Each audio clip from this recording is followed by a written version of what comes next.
minutos de las 13, como todos los martes, aquí está nuestro querido Atilio Borón. Bienvenido, Atilio. ¿Cómo estás, Feli? ¿Todo bien? Sí, ahí a la espera, digamos, las novedades. Uy, claro, me decías que venías caminando para Avenida de Mayo y que te sorprendiste que ya hoy, un día antes, está lleno de uniformados. Lleno, no uniformados, es service de civil, ok. Digamos, no hace falta ser ¿Tenés el lombroso. detector afilado? Sí, no, entran dentro del perfil clásico, Sí. todos así en grupitos, con mochilas, etc. Están preparando la escena para mañana hacer un gran desmadre en la Avenida de Mayo, ¿no? Claro. Yo creo que esto es muy claro. Y además los medios, fíjate, siguen hablando de la manifestación de los barra bravas, o sea, la prensa hegemónica argentina es una cloaca realmente repugnante la manera como han mentido todo este fin de semana con ese tema, ¿no? Acabamos de entrevistar a uno de los supuestos barra bravas que está en el Sí. listado del gobierno y que es un médico del Bonaparte que no tiene nada que ver, Claro, ¿no? no, y además se la han tomado con la jueza que realmente ha actuado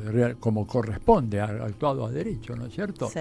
Y le están diciendo de todo, porque es decir, agarraron a cualquier persona, la metieron en una furgoneta de esas, los tienen durante horas ahí, lo cual constituyen apremios ilegales, porque no podés hacer eso, y además no le presentan a la jueza cuál era la infracción que estaba cometiendo este señor, fulano de tal. Sí. No, lo aprehendimos porque estaba tirando piedras o rompiendo una...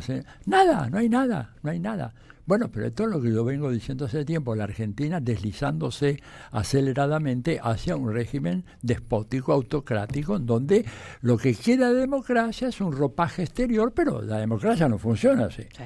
Tenés el derecho a manifestarte pacíficamente, pero bueno, cuando vos infiltrás esas manifestaciones con gente que ya está preparada acá en la Avenida de Mayo, bueno, imagínate de qué estamos hablando. Muy, ¿no? Muy difícil. Atilio, hay un montón de cosas, vamos a aprovechar, Atilio, porque en un ratito se nos va para una entrevista en otro medio. Así es. Me parece celosa, porque mirá la camisa que te pusiste para la entrevista. Sí, bueno, ¿qué pasó? ¿Estás como Jair Sibel, que cuando se te quiere sacar una foto para otro medio solamente se pone camisa? No, lo que pasa es que tengo que ir con saco, entonces una de estas camisas. Muy bien. ¿Puedo siempre, decir el medio? Siempre, por supuesto. Está prohibido, no, me Yo pensé que no podía decir nada, por eso lo dije. No, me invitaron de RT para comentar justamente la conversación telefónica muy larga que ya llevan. ¿Cuánto hace que están hablando? Hace más de 2 horas. Trump. Alguien que está por ahí me dijo que están esperando la próxima tanda de Bonavita 530 para... No descartemos. Bueno, no descartemos. Pero todavía sí, iba a ser una conversación muy larga. A ver, Putin va a decir, mira, ya la guerra la tenemos ganada. Sí.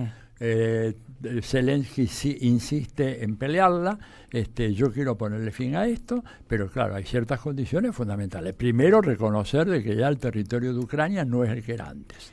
Han perdido la guerra, ¿verdad? Sí. Hemos recuperado territorios históricos de Rusia. No es que nos hemos apoderado de regiones que nunca fueron rusas. Hemos recuperado para Rusia lo que siempre fue de Rusia, de la época de Catalina la Grande, ¿no es cierto? O sea, eso no se discute. Ya, digamos, la presentación de la noticia, se está arreglando, se está acordando el fin de la guerra. ¿Quiénes son las dos personas que están hablando por teléfono? No es Zelensky ni Macron ni esos. No, porque esos fueron los cadetes que tenían a su cargo la tarea de hacer la guerra. O sea, a ver, recordemos una cosa. Ya en el año 1992, el señor, el subsecretario de Defensa de los Estados Unidos, Paul Wolfowitz, es un ciudadano israelí estadounidense, elaboró un informe en donde él decía que había que desintegrar, ¿no es cierto?, a Rusia, a pesar de que ya no estaba la Unión Soviética. Y que por lo tanto la tarea era avanzar con la OTAN, etcétera, hacer todo lo que vimos que ocurrió. Bueno, esto lo saben muy bien los dirigentes rusos, nada menos que Putin, que es un lector voraz y un tipo que habla varios idiomas, ¿no es cierto? Entonces, la razón por la cual están conversando Putin y Trump es porque Zelensky y la OTAN realmente fueron los mandaderos de todo este asunto. Por eso se llama guerra por procuración. En la teoría de las relaciones internacionales, un tipo de guerra como esta, donde vos haces una guerra por encargo. ¿Te la encarga quién? Estados Unidos. ¿Quiénes la hacen? Ucrania y los gobiernos europeos a través de la OTAN. Entonces, a la hora en que te quieren terminar la guerra, evidentemente no mandan mandás al mandadero, no mandás al pibe de los mandados. Van pero se la van a cobrar de todas maneras, se la van a cobrar a los ucranianos.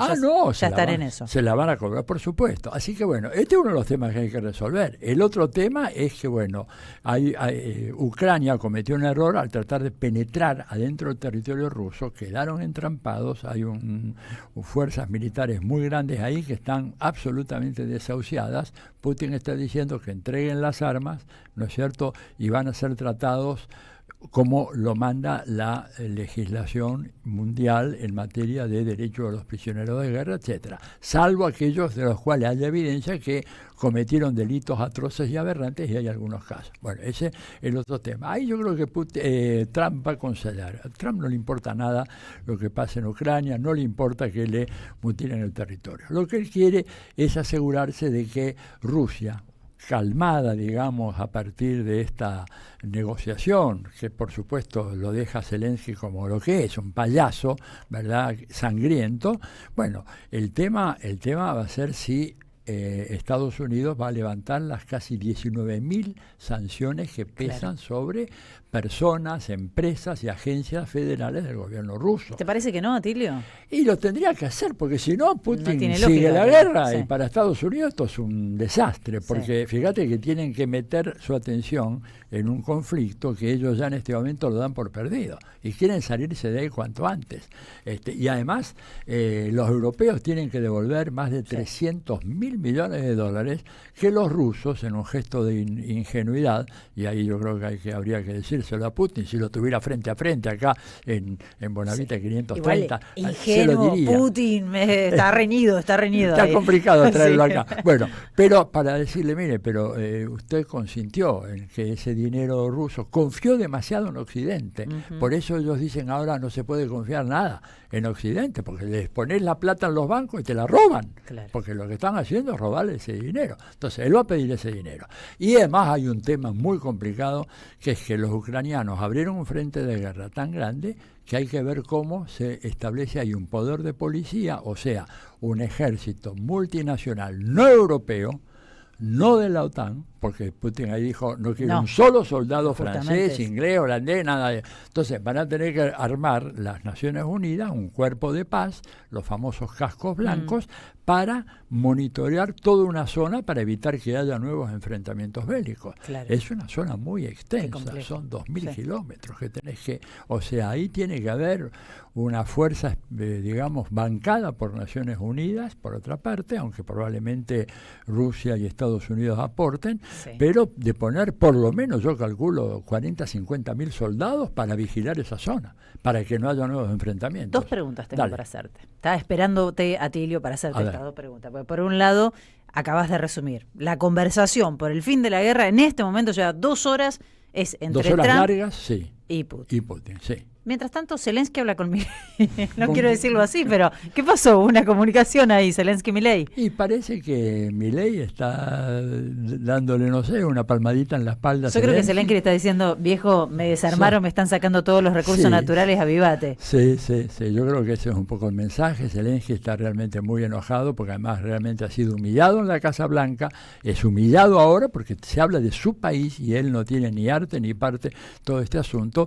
Y además, Milei probablemente se dé cuenta de que metió la pata hasta el cuadril, hablando en criollo, cuando salió a defender a Zelensky, como lo hizo él de una manera absolutamente inoportuna e infundada, cuando tendría que haber adoptado una actitud mucho más en línea, por ejemplo, como la que adoptó Brasil, etcétera. No te digo la de Colombia, porque Petro estuvo muy firme en eso, pero Brasil un poco más contemporizador, diciendo, bueno, hay que tratar de parar la guerra, un alto el fuego, etcétera. Pero no, salió a decir que Zelensky era poco menos que otro de los guardianes de la pobreza de Occidente, y ahora se está quedando colgado del pincel, ¿no? Y la otra pregunta tiene que ver con algo que está pasando bastante desapercibido. Yo creo que justamente pasa desapercibido porque no no quieren hablar del desaire de Estados Unidos o de lo que no significa la amistad de Trump o el cipallismo de Milei para la República Argentina, y es que están dando marcha atrás desde el gobierno argentino con el Tratado de Libre Comercio con Estados Unidos y ya están acercando posiciones con Brasil. Claro, bueno, porque eso fue siempre, yo lo dije acá en este programa, lo dije la primera vez que lo expresé publicando fue acá. Sí. Un tratado de libre comercio es un asunto que se discute durante 3 o 4 años, no es una cosa porque discuten punto por punto. A ver, ¿se pueden exportar limones argentinos? No, porque ya tenemos la producción en la península de Florida. Bueno, vamos a exportar entonces garbanzos, no, porque en California habrá, después decir, bueno, arvejas sí, entonces vamos a ver la cuota de arvejas que vamos a poder liberar. No es de otra manera, no es que decir abrimos el comercio. Además, Trump es un ultranacionalista y proteccionista económico. Si hay algo que él no quiere, justamente, es un tratado de libre comercio con ningún país, y lo ha dicho él. Entonces ahora esta gente está dando marcha atrás, está teniendo que peregrinar a China, vamos a ver ahora, yo quiero ver ese momento, ¿verdad? Cuando Milei vaya a China y los chinos le digan, bueno viejo, ¿qué hacemos con el swap? ¿Me lo devolvés, no me lo devolvés? ¿Querés que te lo refinancie? Bueno, entonces déjense ya de dar vueltas con las 2 centrales, porque nosotros nos comprometimos para hacer las centrales aquellas en el Siempre sur. te quedan los comunistas, Milei. Siempre, al fin y al cabo. Hay que volver a China, Brasil. A China, Brasil, te das cuenta, es una cosa de loco, falta que vaya en peregrinación a Corea del Norte. A Corea del Norte. Bueno, escúchame, impuesto por las circunstancias, Trump fue a Corea del Norte. Claro. La primera vez. Después el primer presidente yanqui que visita. Presidente yanqui que va a Corea del Norte. ¿Te das cuenta? Entonces, o estuvieron en la reunión, o se reunió con Kim Jong-un. Y después se reunieron otra vez, creo que en Singapur. Y va a tener que peregrinar igual, porque además no le empiezan a cerrar los números. El Fondo Monetario Internacional se está haciendo tonto, porque, digamos, no solo, te digo, yo viste que escribí una cosa muy fuerte, así una carta abierta a mi amiga Cristalina Georgieva, digo, mi amiga, por favor. Todavía no pasamos por la carta, sí. Bueno, pero planteando, primero que el pedido de préstamo era absolutamente contrario a la Constitución Nacional.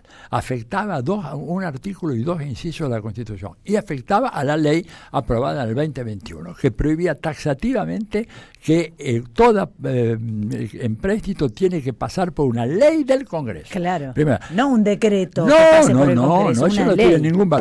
Claro. Pero lo otro, más importante todavía, es que lo que no puede aceptar el directorio del fondo es que un personaje que ha figurado en las últimas 2 semanas en las tapas de los principales medios económicos del mundo, Forbes, The Economist, Financial Times, como el partícipe necesario de una gran estafa con las criptomonedas, la más grande en la historia de las criptomonedas, le den dinero a esa persona.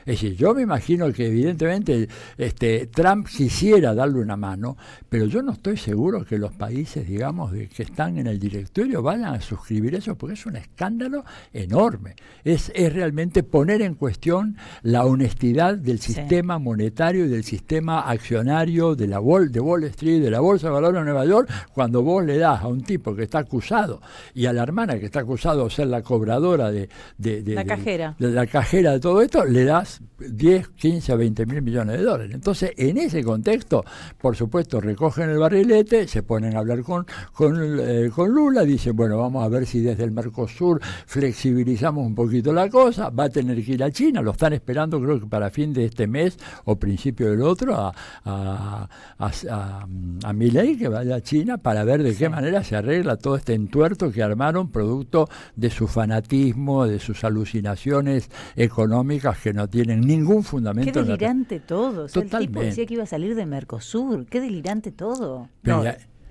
Y te sumo algo más, Atilio. Vos decís que tiene un viaje pendiente. El viaje al que va a ir es a Israel el día 23 y ayer Israel retomó las hostilidades. ¿Cómo se enmarca esto dentro de el plan de Estados Unidos para tratar de pacificar el Medio Oriente? Mira, yo creo que el tema es muy complicado, Jair, por lo siguiente, porque creo que hay que revertir la visión tradicional cuando dice el gobierno de Israel es un peón de Washington. Yo te digo, y ahí lo cito a Jeffrey Sachs, que dijo que la política hacia Medio Oriente que hace Estados Unidos la decide el Estado de Israel. Mirá. Punto. te digo, Jeffrey Sachs, para la oyentada que no esté muy familiarizada con el tema, es uno de los más importantes economistas vivos que hay hoy en Estados Unidos. Súper profesor en la Universidad de Columbia, consultor del Papa Francisco, miembro de todas las grandes comisiones de Naciones Unidas sobre el tema del desarrollo, un hombre además que vio la luz al final del túnel, porque Jeffrey Sachs hace 25 años era un recontra neoliberal. Y el tipo fue el que de alguna manera creó el proyecto de transformación de la ex Unión Soviética en una economía capitalista. Hoy reconoce que fue un error garrafal. Y lo mismo su apoyo que le dio, apoyo técnico al gobierno de Gonzalo Sánchez de Lozada en Bolivia a finales de los 90, que causó la guerra del MAS, la guerra del agua, etcétera, y que fue el origen del liderazgo de Evo Morales como protesta a esas políticas. Bueno, Jeffrey Sachs, un hombre muy honesto, se hizo la autocrítica. Dice, realmente me he equivocado profundamente, ¿no es cierto? Y entonces él es de los que dice que en este momento la política que Estados Unidos hace en Medio Oriente la decide ¿quién? Netanyahu, no la decide Trump, ni la decide antes Biden, y esto me parece que es algo muy importante a tener en cuenta. Ahora, hay voces muy lúcidas en Israel, entre ellas la de Gideon Levy, que escribe en este periódico Haaretz, ¿no es cierto?, que es realmente un gran periódico que se publica creo que es en Jerusalén, me parece, en donde Levy viene diciendo, esto es suicida, esto es lo peor que le puede pasar al Estado de Israel, porque esto es pan para hoy, pero tenemos que mirar a 50 años plazo. A 50 años plazo la situación de Israel va a ser absolutamente insostenible, por más que se arrase con la franja de Gaza, que se haga la limpieza étnica, que se manden a 2 millones de tipos al desierto. Los quieren mandar al desierto de Egipto. O sea, volvemos una locura a los tiempos bíblicos, ¿no es cierto? Sí. En donde falta que baje Moisés con las tablas de la ley para... Digo, es una cosa de locos esto, pero en ese sentido, por eso la urgencia de Trump de resolver el tema con Rusia. Él quiere acabar que Rusia no sea un problema. Ahora, ¿cuál es la jugada de algunos de los asesores de Trump? Y perdóname si me extiendo demasiado. No, Feli, es me el cortás. tema, ¿no? Algunos de los asesores de Trump lo que están pensando es que, bueno, si a Rusia logramos apaciguarla, Rusia rompe su alianza estratégica con China.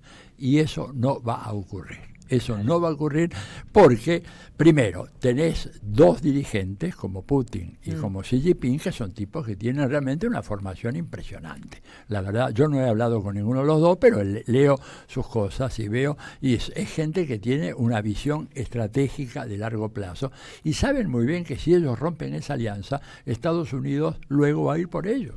Porque además, como dijo Kissinger, no hay peor cosa que ser amigo de los Estados Unidos. Claro. Conviene ser enemigo. No encuentro una razón, Atilio, de por qué romperían esa alianza. Bueno, no hay ninguna razón, pero es la apuesta de Estados Unidos para salirse del pantano que se metieron en Ucrania. Sí. Es el tema. El problema de ellos es que tienen que salirse de ahí. El otro problema es que tienen que alimentar a la industria militar. Ojo, no nos olvidemos de ese detalle. Todos estos bandidos que gobiernan hoy en día en Europa, y la verdad, salvo algunas excepciones, merecen ser llamados como bandidos, son tipos que le deben su carrera política al financiamiento de la industria militar europea y los americanos a la industria militar norteamericana. Entonces hay gente que está desesperada por armar nuevas guerras. Ahora se las tomaron con los hutíes, ¿viste? Y van a recanalizar para allá. Pero para eso tienen que despejarlo de Rusia. Y lo de Rusia es fundamental porque es el único país que puede atacar con sus misiles todo el territorio de los Estados Unidos. Por eso la desesperación de ellos para llegar a un acuerdo amigable, un tratado de no agresión. De no proliferación nuclear, hubo en un momento, después hubo un desahucio de ese tratado, sí. Pero esa es la situación. Y después encargarse de China, pero los chinos no son tontos. Te digo, hay un dato de ahí que vi el otro día, me asombré, la flota marina militar de China ya es superior a la que tiene Estados Unidos. Yo no sé cómo hicieron estos tipos para construir tantos destructores, corbetas, fragatas, submarinos, etcétera, y eso es lo que también pone, te das cuenta, a los Estados Unidos ante la urgencia de, bueno, evitar este proceso mutuo de retroalimentación entre la tecnología nuclear y militar Rusia y China, y por eso quieren aislar a Rusia. No lo van a lograr, y yo creo que Putin se va a notar un porotazo enorme en esta negociación. Bien, quiero despedirlo al maestro. No es que no tengamos temas, tenemos un montón de temas. Hay muchos mensajes de indignación por la situación humanitaria en Gaza, por la muerte. Bueno, había trascendido la muerte de unos niños por hipotermia, además del producto de la violencia, ¿no? La verdad que más nosotros seguimos este tema, Jair se encarga de hacerlo, y realmente es muy, pero muy doloroso. Es una tragedia y, digamos, además es un crimen de lesa humanidad lo que están haciendo. Sí. Han destruido, hoy recién estaba ahí viendo las fotos de cómo quedó Gaza, cuando dicen que la gente vuelva a Gaza, tampoco va a poder volver a Gaza, claro, porque han quedado muy pocos edificios en pie. Estamos hablando de una población de 2 millones y un poquito más de habitantes, sometidos a un régimen. Pues es que ellos no podían salir a pescar, por ejemplo. Gaza está sobre el Mediterráneo, prohibido salir a pescar. ¿Por qué? Porque quieren que se mueran de hambre. O sea, acá ha habido un proceso horrible desde el punto de vista histórico, la metamorfosis de un pueblo que sufrió los rigores brutales, bestiales del Holocausto. No es cierto que eso es fundamental tenerlo en cuenta, pero que de repente, por una de esas astucias de la razón, como decía Hegel, invertida por supuesto, se convierte en un verdugo de otro pueblo indefenso, que además no tiene ejército, no tiene armas, no tiene aviones, no tiene barcos, no tiene nada. Y los están masacrando así, sin piedad. Atilio, querido, muchísimas gracias por estar aquí hoy. Un honor para mí estar suerte, en este programa. O sea, suerte. Tanta gente que lo escucha, así que bueno, un gran abrazo para todos ustedes. Gracias. El señor Atilio Borón, aquí en Bonavita, en 530. Somos Radio.